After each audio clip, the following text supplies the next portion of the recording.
You have found yourself on another episode of Locked On Bulls. On today's episode, me and Pat are going to discuss if the Bulls fell again this season, what does that mean is coming for the Bulls? Is big change coming? Where according to Elias Schuster, you could expect big changes coming if the Chicago Bulls have another failing season. We're also going to talk about how some of the pending trades that could happen in the Eastern Conference can change things for the Bulls. And lastly, can the Bulls have the best defense in the NBA? We're going to get to all that and more right after this. You are Locked On Bulls, your daily podcast on the Chicago Bulls, part of the Locked On Podcast Network, your team every day.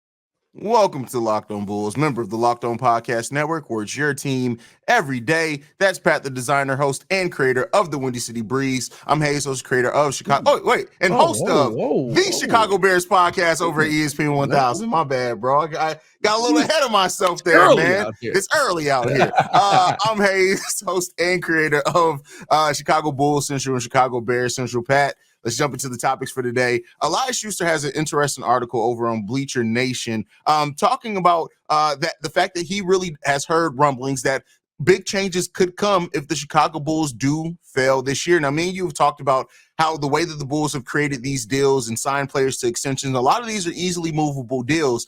In this article, he also talks about that maybe Billy Donovan's seat is a little bit hotter than what people expected to be because he did sign a contract extension last season. When you hear this, Pat, like, what does that say to you about, like, how important it is for the Bulls to find success? What do you think a failing season looks like for the Chicago Bulls? Is it not getting out the play-in again? Is it maybe, looking better throughout the season, but still not going through the play-in tournament? Like, what do you think constitutes a failing season for the Chicago Bulls? And then what could be the next steps that come after that? Well, to me, a failing season is not making the playoffs again, right? Like, I don't think there's 8 teams stronger that should be stronger than the Bulls in the Eastern Conference. You should be able to make the playoffs outright. It's tough, right? Because technically 7 and 8 are not playoff spots, but you're in the playoffs, but you're in the play-in. So it's like, that's a tough thing for me because it's like, well, you made the playoffs, but you didn't really. That's fair. But I think that would be somewhere around failing. I think the Bulls should be a top 6 team. And if you're not a top 6 team, like, you've got some issues on this team. I think the team is willing to invest in this Bulls team if they do go out and be a top 6 team. I think that's where you'll see that DPE get used. That's where you'll see, the Bulls have a ton of exceptions, but you'll see them be more willing to go into the cap. But I like these articles because to me, they're not based in the reality of the person that we have running the team. You have Arturas Karnisovas running the team who kept teams together for his entire time there. Mm-hmm. That had a bunch of times where you could have been like, hey, man, we probably should blow this up. We got our one piece now. Maybe we should move on from Jamal Murray. We got our, we're 2 years into or 3 years into Michael Porter Jr. now having back issues, and he's only had one healthy season. Maybe we should move on from this guy. Y'all got to understand that it's just not the reality of who we have. He's not going anywhere because the guy above him is the most loyal person in the world. Just ask Kenny Williams, who's been there forever. And there's no reality to any situation where if they fail, they will blow it up is the answer. It's not AK's style. There's never going to be a blow up with this team. There will be points where they trade off pieces. Maybe we see one of those pieces get traded off during this, but a full scale blow up will never happen while Arturas Karnisovas is running the Chicago Bulls. I really wish people would stop saying it's going to happen. Well, and that is one of the interesting things in this article that I do like, because it doesn't necessarily say a full-scale blow-up. It does say major changes could come, which, when you look at it, if the Bulls do fail this season, even if it's just letting DeMar DeRozan walk, that's technically a major move because he's such a big part of the team. Yeah. So, I mean, it depends. I do think that if you have another season with this core that you do miss the playoffs, even if you do make it to the 7th or 8th seed, but then you don't make it out the play-in, you miss the playoffs. Like, I don't care. Like, at that point. So, like, I do think you have to, like, your ability to keep selling us on this core becomes less and less as we have less success. Like the first season, we were what, the 7th seed? We were the 7th seed when we faced off against the Milwaukee Bucks. Yeah. Then we went from that to being out of the because we didn't even go through the play-in, so we had to be the 6th seed at least. No, we were the 6th seed in the East. Yeah.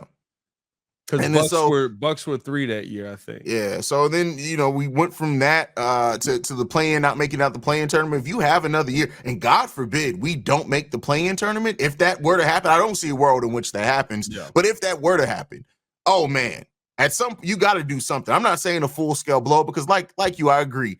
That's not AK's style unless he does look at it and he's so disgusted. He's like, no, everybody got to go. But I put that at like a less than 10% chance a full blow up happens with this. And roster. Even that, here's the real question, right? Like we both have talked about the Bulls moving on from DeMar DeRozan. Let's say they move on the halfway through the season, things aren't going as planned, and they trade DeMar DeRozan away.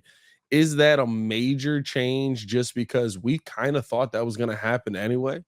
Like we thought that was the one move that the Bulls might make if they were going to make a serious move to try and allow these younger pieces an opportunity, right? Like I think to me, the only way to get rid of DeMar DeRozan is if all of a sudden, right, P. Will does have this 3rd year where you're like, oh snap, he can play basketball at like a somewhat we can use you every single night level on the offensive end. And I still don't foresee that happening, but we'll see. Like if that happens, then is it really a major like, oh, they moved on from DeMar when technically that would bring back your best assets, and that's kind of the one move we thought they were going to do. I mean, I think it's still a major move just because of how heavily Billy Donovan relies on DeMar DeRozan, how big of a part of the offense he is. That constitutes a major change because it changes the way that you have to play basketball. Now, some could say it changes it for the better, especially if you get in a player that can actually shoot some 3-pointers at and play solid defense. You can make that argument, but I still think it constitutes a major change just because of how important DeMar is to what this team has done. I think, like I said, I'm not one of the people, you have some people that think the Bulls could absolutely not move on from DeMar. How could they? Nah, any player can be moved on from. And I'm somebody who thinks every player in the expiring year of their deal, you should explore what the market looks like. Yeah. Especially when they're 34 years old. And clearly, unless, like you said, a Patrick Williams makes a huge leap, a Dalen Terry makes a huge leap, a Kobe White just refines his game and is a consistent 15-point night scorer, this team ain't winning a title in the time that DeMar DeRozan has left. It's just not happening. It's not happening. I mean, so you'd have to see for a title, you'd have to see two young players take a step at the same year. Yeah. Kobe and Patrick Williams would have to take a step. Like both of them would have to be like 15 to 18 points per game. You have to be like, oh my God, we have a young core, which I'm not saying is impossible, but unlikely. Yeah, it's very unlikely. Now watch us say that, and then all of a sudden, like Julian Phillips becomes like this. He's a 16-8 guy right out the gate, and we're just like, "Hey, man, what happened?" I'm gonna tell you this: don't be surprised. I don't think he's gonna get the run to do it though. That's the only thing. But I wouldn't be surprised by it because the one thing that everybody was like was, "Oh my God, he didn't shoot well in college. If he shot well, he would have been a top 15 to 16 pick easily." But the thing is, right, like it's like, okay, but could he shoot before that? He took like 30 shots in college, and they were like, oh well, yeah, in high school. Like, well, I hate to tell y'all this, but like that's only 2 years.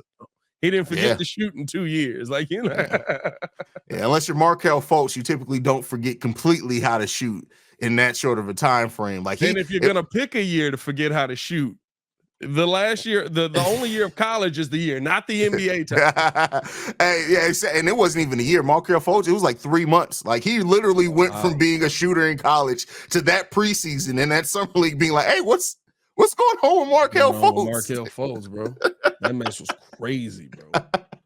But yeah, man. So I mean, we'll see.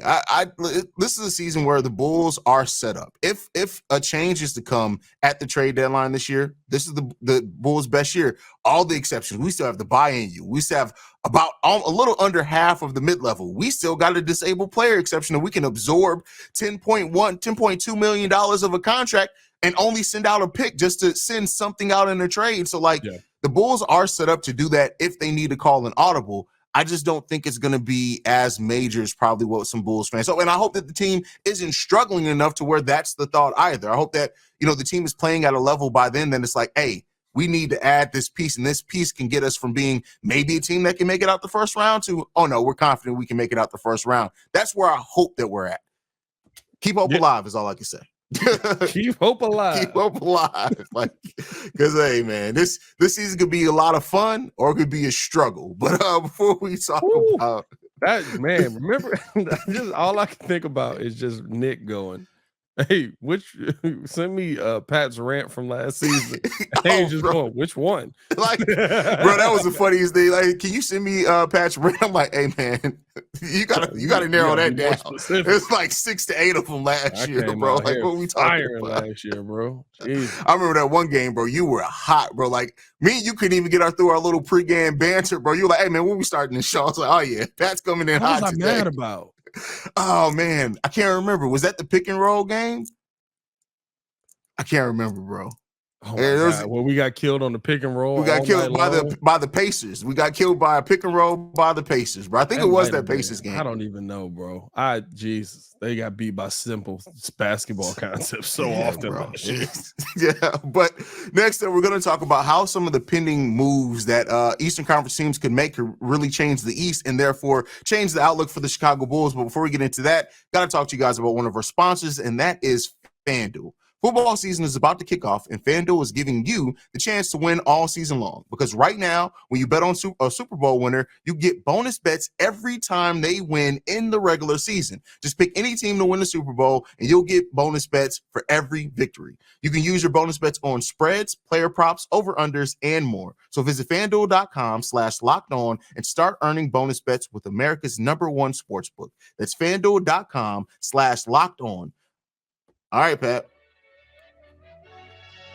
So with that said, man, I don't know if you got this. You follow everything. You saw it just like I saw it.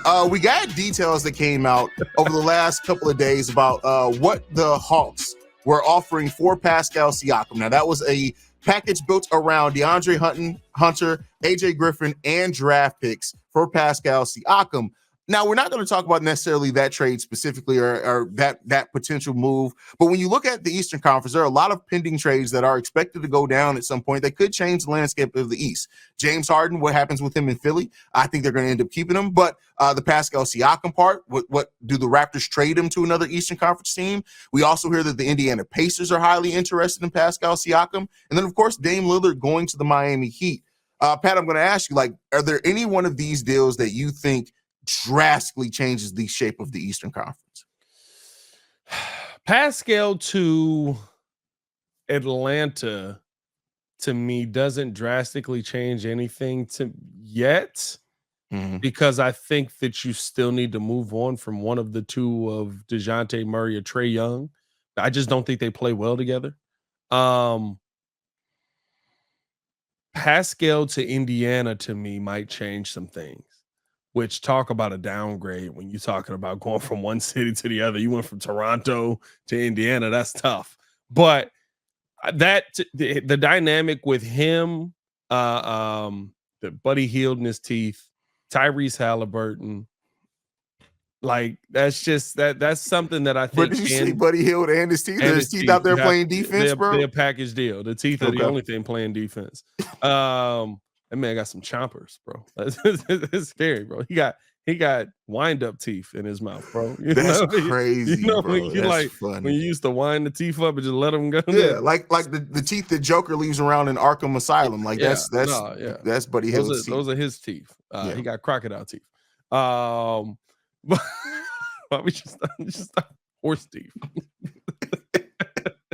A horse is a horse, of course, unless it's Buddy Hield. Man got the teeth of a three-legged mule, folks. But I think at the end of the day, that's probably the dynamic that I think changes things the most. Miami is it's happening, right?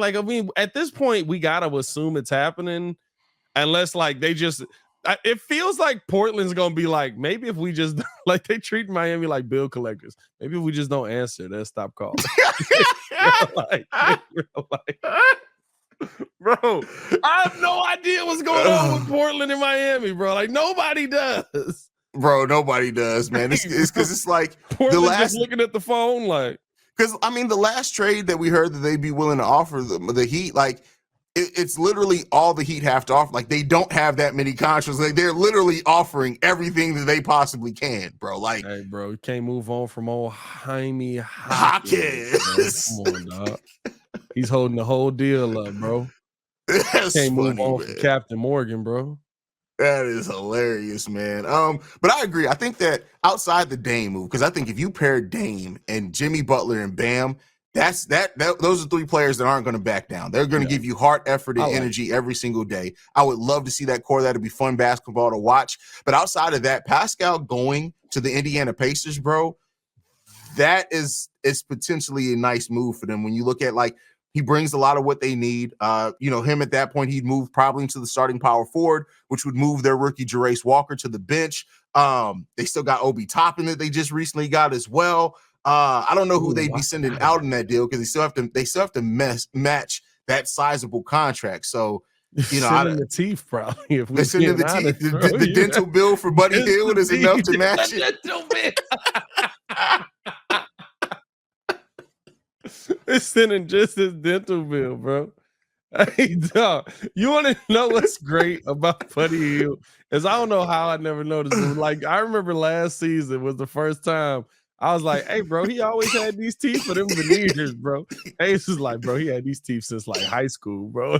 Start pulling up pictures where Buddy Hield is just skinnier and smaller, but the teeth are the same size. Teeth are the same size. It's people usually have to grow into like they'll have a big head, so you got to grow into your head. He's had to grow into his teeth, bro. That's crazy, bro. It's a tough life out here, bro.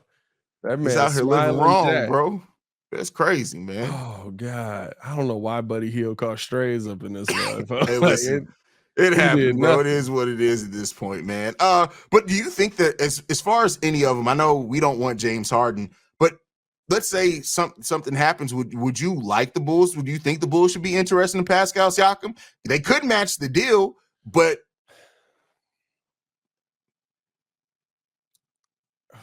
trade deadline comes. The Bulls are at the trade deadline. Let's say they're on pace to be a 45-win team, but they want to get something over the top. Paskal Siakam's out there. Do you make a move for Paskal Siakam? I'd make a move in that situation, right? If you feel like your team's putting themselves in a winning element, right? But then is that sending DeMar back to Toronto to try and make the money match and all of a sudden people is your starter? I think that, again, that's back to the first conversation that we had there. I'm never opposed to adding a piece, especially a piece to me that actually fits. Like Paskal Siakam's on a team with a bunch of Paskal Siakam. So you're trying to figure out what the heck's going on out there with their dynamic. I think coming here, right, you sit him next to Vooch, all of a sudden Paskal Siakam, very much like he did with Jose Valanciunas last season, you saw his game flourish a little bit. Valanciunas, that's the right name, right? Who? What's the big man they brought in? Am I tweaking? Jakob Poeltl. Jakob Poeltl. I'm like Valanciunas. I was like Valanciunas don't sound like the right name. He was there too, though. They're all the big, European centers, bro. They got them all. They collecting them like infinity stones up there, bro. I'm like, hey, man. Oh my God! Wait a minute, which one? Who's that? Bro, you tripping today, bro? It's early. You haven't had your coffee yet, bro. I haven't actually, but no, I think that to me, like, I would like to see that pairing here in Chicago, and I wouldn't be opposed to it. But the question is he going to get to that point in the season? And if he does, that the price is going to be more. Are the Bulls willing to pay that price? Because at that point, right, with DeMar, because Pascal's making what?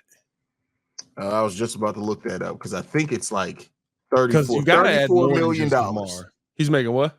2023-24, he will earn a salary of $37.8 million. Jesus, that's crazy. Not really. It's not really that crazy. Crazy nowadays. Now percentage-wise, but so you couldn't trade him for straight up DeMar. You would have to add. You'll probably have to add Kobe or P. Will or one of those guys you just signed in that deal. Or, well, Kobe just got signed, right? Like, are you willing to make that move? Or throwing in even, right, an Ayo Dosunmu who just got paid, but they were interested in him in the beginning. Like, it would just kind of depend on what the deal is to me, right? Like, what if the Bulls were going to make a move, what would that move cost you? Because you're getting back 22 to 25 points a game, 9-10 rebounds. Yeah. And he's not, how old is he? He's still pretty young, right? Like, he's still in his 20s. Siakam can't be too old. Let's see. Give me 1 second. Paskal Siakam's 29, so you'd be getting a 30-year-old. I mean, listen, he's not gonna die tomorrow. Like, I mean, yeah, no, I'm just saying, but that's a lot to invest in a player that is about to be. Well, I guess it matches Zach LaVine's timeline then, basically. Zach LaVine's timeline. So yeah. Oh, I would do it if I'm the Bulls and I had an opportunity to do it. I would do it because I think that if you don't do it, somebody else will. Unless we're at that point and it's the same conversation that we keep having, right? Where it's like, hey man, what is Toronto asking for in these deals? Like, none of these trades have gotten made. Toronto has had everybody in the trade news all at once, and not a single one has been made. They've been in the trade news for literally probably like a year and a half at this point, bro. Like, everybody says Fred VanVleet since a week after they signed him. They've been trading Paskal Siakam since last season. They tried the only person they couldn't trade was Scotty Barnes, and then he started struggling, and they were like, hey, maybe. You know what I mean? Like, they've been trying to trade that whole team for like 3 years, and all of a sudden I'm supposed to believe that Nick Nurse was the problem. Like, come on, dog. I mean, Nick Nurse is a problem. Nick Nurse is a problem. But yeah, I mean, I do.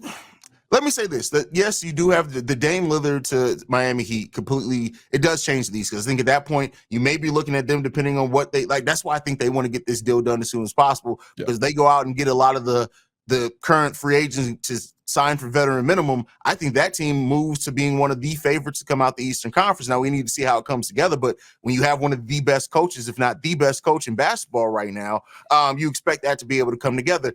Paskal going to Indiana would make it more difficult, but I don't see that as like this move that all of a sudden makes them this contender or anything like that, unless Ben Mathurin and Tyrese Halliburton takes a collective step, which is definitely possible with their youth. And then the James Harden part, I'm not worried. No matter what James Harden does in the regular season, we all know once the calendar switches to April, it's going in the he's Denzel Valentine. Yeah, I'm not worried about James Harden in the slightest, bro. Like, at this point, he believes that he's not good in the playoffs. Like, that's crazy, bro. That's like, crazy. I'm not worried about James Harden at all. Like, he going out west. Nobody wants James Harden, and I think that's the funny part. That's a former MVP, bro. They're still putting up numbers, but I think everybody's over the headache, bro. And I think also people realize too is like, all right, if we do acquire James Harden, what's to say in a year and a half, 2 years, he's not going to request another trade? Is James Harden heading towards Russell Westbrook type deals? It may be.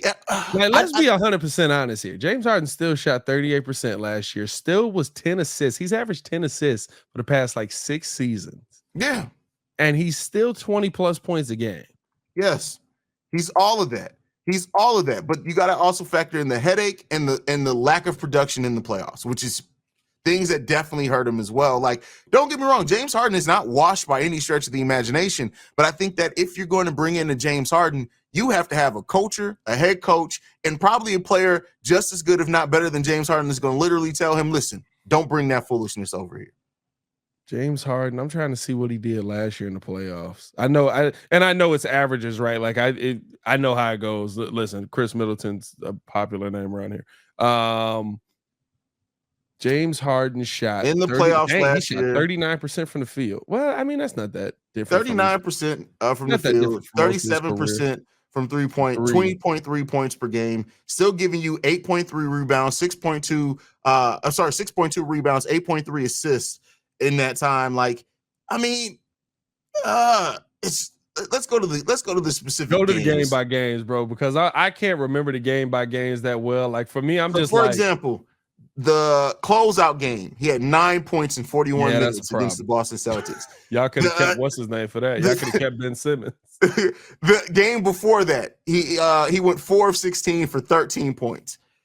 The whole Boston series, he averaged 22 points per game, but like the last 3 games, he didn't crack 20 at all. Matter of fact, he had 2 40-point performances, both in wins. But other than that, he did not have a 20-point performance in any other games in the conference semifinal. Yeah, you gotta, and this is what I remember here, right? So first game, 45 points in the conference championship, 7 for 14. Next game, he goes 0 for 6 from the field, had 12 points, or 0 for 6 from 3, I should say. 14% for that game overall. From the field, had 12 points. Next game, 3 for 14 from the field, had 16 still, but I mean, right? You're not really helping us. Then after that, 42 points, 16 for 23, then 17, 13, and 9. That's what I mean when I say you got to look at the game by games, not just the averages, bro, because like you look at them averages, you like, of course he was a great player. What are y'all talking exactly. about? You take away those 40-point performances, bro, and dude literally averaged like 18 points a game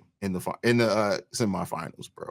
At that point, I'm looking at the shooting percentages because he would have then had 3 games where he shot under 25% and 2 games where he shot under 27%. So, yeah, man. So we'll see, man. We'll see. Overall, I mean, the Bulls team is their team, and I guess if other teams do make adjustments, they, like we said, they're in a position to maybe make some additions to the team. You just got to see if old man Jerry's going to sign off on going into that luxury tax. That's all. Well, at this point, I think it's younger old man Jerry. At this point, it's Michael. But yeah, I agree with you.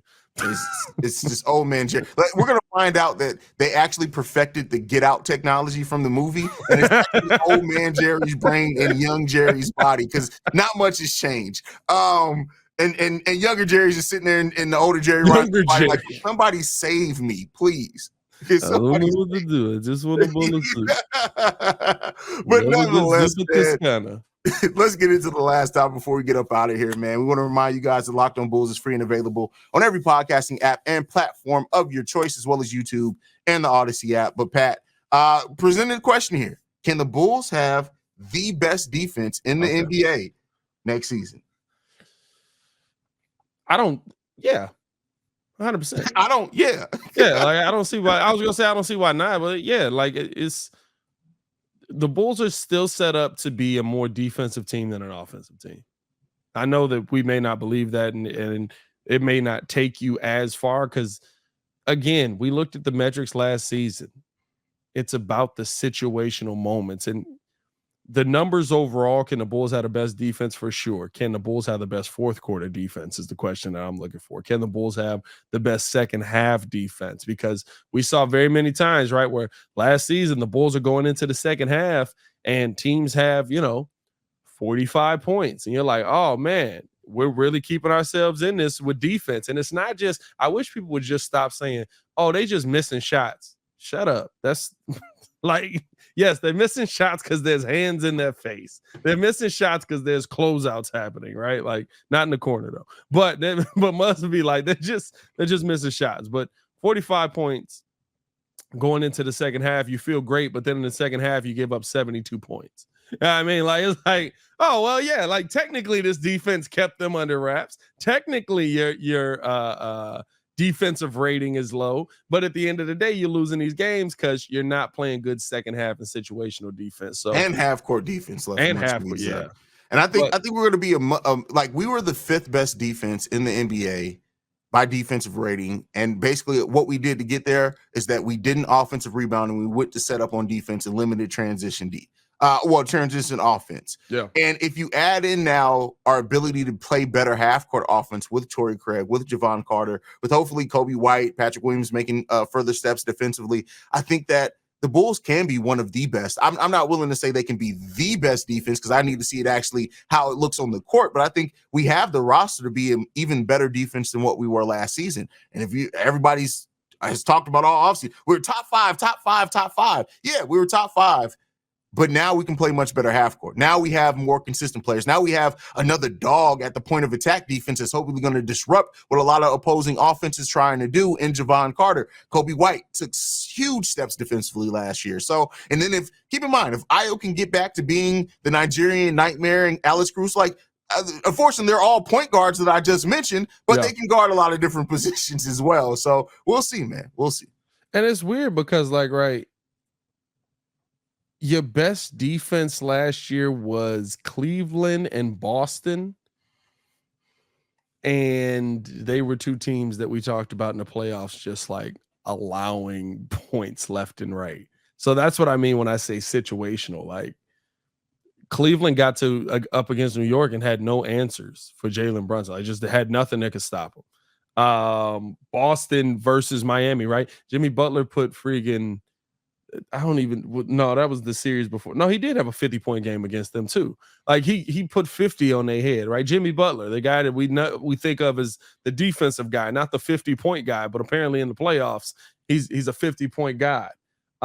Even the Memphis Grizzlies, right? When they got into their playoff run, like the defensive ratings, yes, the Bulls were top 5 in defense last year, 111.5 defensive rating, but it has to be coupled with one of two things. One, in the Bulls situation, you got to have an offensive rating that's not also 111.5 and or 111.6. That would help.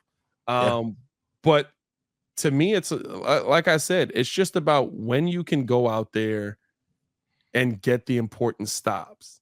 And the Bulls had an inability to do that too many times last season. The Bulls had the one thing that I wish the Bulls could do out of all of that, forget the half court, forget all of that, right? If they had played the way they played last year, but for the love of God, could figure out how to stop a run while it's happening. Like, man, teams would get on a run and it'd just be like, hey, man, they scored 20 points in the time that we've scored 4. Yeah. Like, this great defense, that's the things that kill you. It's not, and again, right, that's the game-by-game joints. That's the game-by-game where you have to sit there and go, I could look at the averages, and the averages tell me this, which is the averages are 100% true, but the averages don't factor in the random times where we're up 30 on the Cleveland Cavaliers, and then by the end of it, Donovan Mitchell ends up with 71. Refs did it. And we're talking about going into overtime, lane violation, and they end up winning that game. Like, that's what I want to see this Bulls team improve upon. These are all facts. And let's hope that we see a much more improved Bulls team next year in defense and offensive. I think with the addition of three-point shooting, and hopefully if Kobe White also can be what he was post-All-Star break than what he was pre-All-Star break, you're looking at an offense that's going to take a step up as well. And so if you take a step up offensively and defensively, let's see where that leaves the Bulls next year, man. Any parting words, Pat, before we get up out of here, brother?